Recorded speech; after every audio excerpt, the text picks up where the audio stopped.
5G is a weapon. It's used by the military. Do you know these 5G millimeter wave technologies are used to scatter crowds? You know, they drive up in this technology when they want to scatter a cloud, and they put out these frequencies in a much higher power than 5G will be initially with us, but the same frequencies. And people scatter because they get the feeling their skin is on fire. Because the human body, including the skin, is an antenna.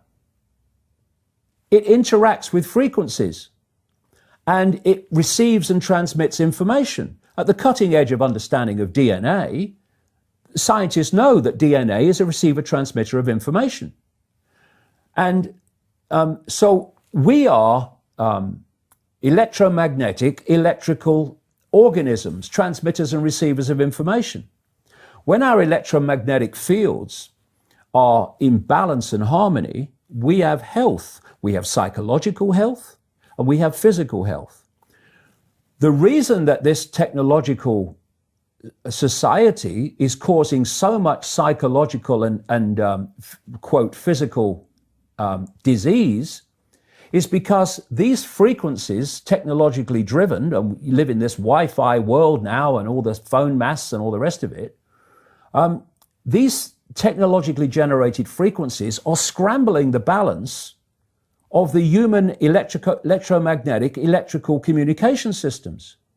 And if you scramble them, you create a state of disharmony, dis-ease, which plays through to physical and mental, emotional, psychological dis-ease. And there's another point to this. The brain processes information electrically. It communicates with the cellular structure electrically. And it operates within a certain band of frequency.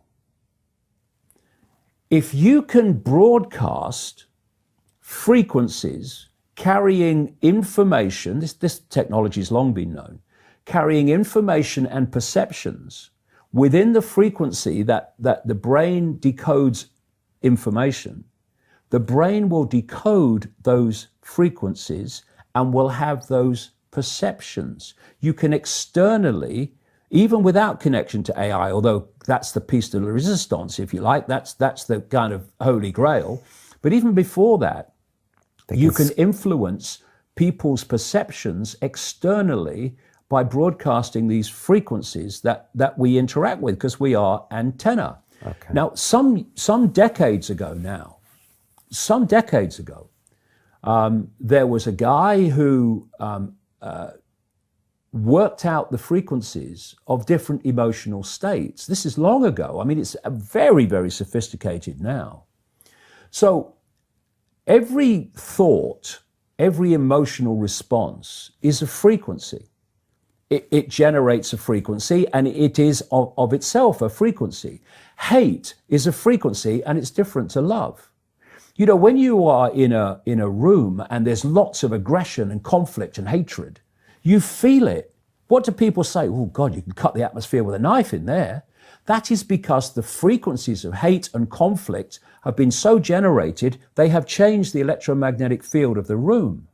Okay, so 5G is going to be weaponized against us potentially. Yeah, but the point being that they worked out the frequencies of various emotions, including rage and what have you.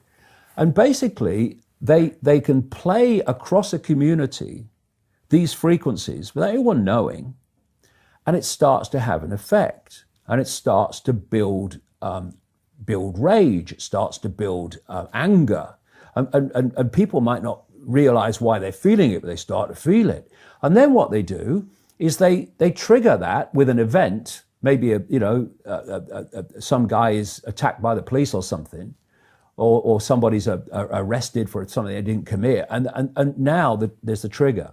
The blue touch paper's been lit of this manufactured frequency-driven rage, and you have mass riots and what have you, and people do things that they wouldn't normally do.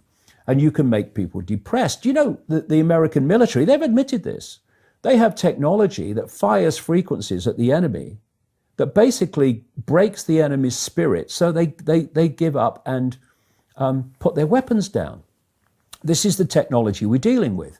Now, you take that into account, and then you think of 5G. First of all, 5G doesn't travel well because of the nature of its frequency. So instead of big towers, as we have now, broadcasting these frequencies long distances, it won't do that. And it doesn't go through solid objects, what we call solid objects, very well either.